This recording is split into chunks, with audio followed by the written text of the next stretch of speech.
देखो भारत वर्ष एक समाजवादी गणतांत्रिक राष्ट्र जो आप देखिए गरीब एवं निम्न मध्यवर्ती श्रेणी लोक ये मेजोरिटी अच्छा गरीब और निम्न मध्यवर्ती श्रेणी किंतु आपण मैंने गत किछि वर्ष लक्ष्य करेंगे जहाँ भी जेकोसी परिस्थिति उपजुची प्रथम से गरीब एवं निम्न मध्यवर्ती श्रेणी लोकों छाट पड़ुछि। मोर सरकार गोटे प्रश्न जदि आप जानी ईरान अमेरिका भितर युद्धर आशंका बहुत बहुत मास है आसला युद्ध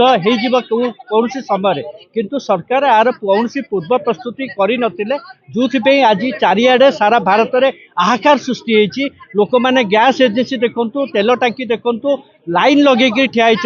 जदि आप देखु जदि अमेरिका ईरान भितर युद्ध में आमर ये परिस्थिति उपजुची आप भावतु जदि आमर कौन पड़ोसी राष्ट्र संगे आम युद्ध हम कौन ये देशर अवस्था हम मोर सरकार पाखे दाबी आपण मैंने जो ये बोझ लदी देती आमर निम्न मध्यवर्ती श्रेणी लोक और गरीब लोक न लदी जो मैंने अत्यंत धनी श्रेणी लोक अच्छा लग्जरी टैक्स दिंतु 12% 20% 25% लग्जरी टैक्स दिंतु अभाव नहीं आपण मैंने तो लक्ष्य करेंगे जहाँ लोक मान जो आशंका आपण मैंने लक्ष्य करेंगे आप रास्ता घाट जो देखो समस्ते कहते गैस अभाव परिलक्षित होती तेल टांकी आप देखिए आजिका दिन में आप देखिए किए 500 टंका किए 1000 टंका कारण 2-3 दिन पर मिल कि नहीं ये आशंका सृष्टि होती सरकार दायित्व रही लोक मान भर जो आशंका सृष्टि होती दूर करने सरकार दायित्व मुझे देखुची जदि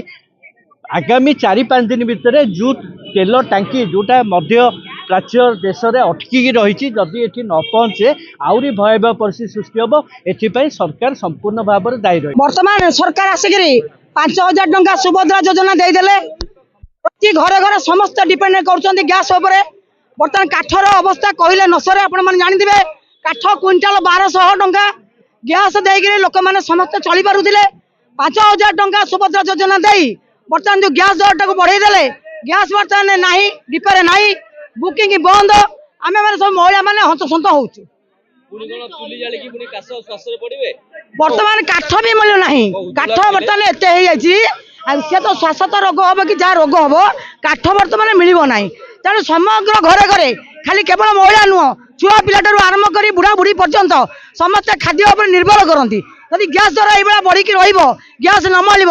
सब परिवार अशांति सृष्टि हे।